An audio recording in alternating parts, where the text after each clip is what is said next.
2022 road సైడ్లో ఉంటాను sir. Accident అయింది సార్, లారీ గుద్దింది సార్. 2 కాళ్ళు పోయినాయి. 100% కాళ్ళు లేవని సదరం సర్టిఫికేట్లో వచ్చింది సార్. నాకు ఇంతవరకు ఫింక్షన్ కూడా ఇవ్వలేదు సార్. నాకు 2022లోనే తీసుకున్నాను. ఎందుకు ఇవ్వలేదమ్మా పెన్షన్? నాకు కరెంటు బిల్ ఎక్కువ వస్తుంది సార్. నాకు అన్ని గాయాలు సార్. ఇప్పుడంతా పూర్తిగా అంతా గాయం సార్. ఏసీ లేని నాకు డాక్టర్ ఏసీ ఉన్నాం. ఇప్పుడు దానివల్ల కరెంటు బిల్ ఎక్కువ వస్తుందని.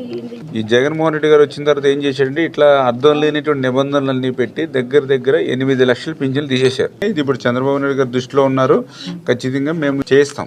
న్యాయం అయితే జరుగుతుంది 100%. ఖర్చులైంది సార్. నాకు నెల్లూరులో బొల్లైన హాస్పిటల్లో ఉంది సార్. నాకు సేమ్ ఆఫీసు పంపించండి. కాన్షియన్స్ అన్నగారు నమస్తే అన్న. నమస్తే, బాగున్నారా? ఏం లేదు, కొద్ది పాపం ఈ శోభ అని మన నెల్లూరు రూరల్ అంటండి.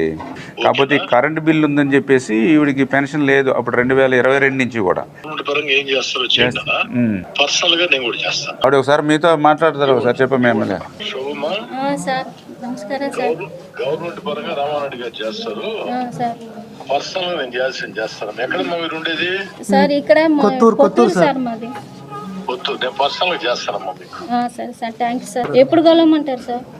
ఇస్తూ నేను అడిగిపోతా. ఎప్పుడు నెల్లూరు వచ్చేటప్పుడు ఫోన్ చేసిరా. సరే సార్. నేను థ్యాంక్స్ సార్. ఓకే అన్న. ఎందుకంటే ఇక మీ దృష్టిలో పెడితే న్యాయం జరుగుతుందని డైరెక్ట్గా మీకే కొట్టాం.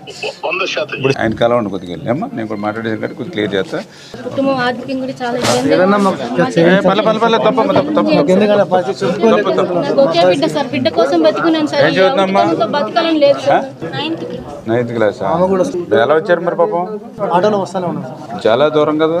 280 కిలోమీటర్స్. 5,000 ఒక 5,000 బాగా చదువుకోవాలి. ఓకేనా? మళ్ళీ చర్చిలకి ఎట్లా కొంచెం జాగ్రత్త పర్లేదు. ఓకే అమ్మా, జాగ్రత్త.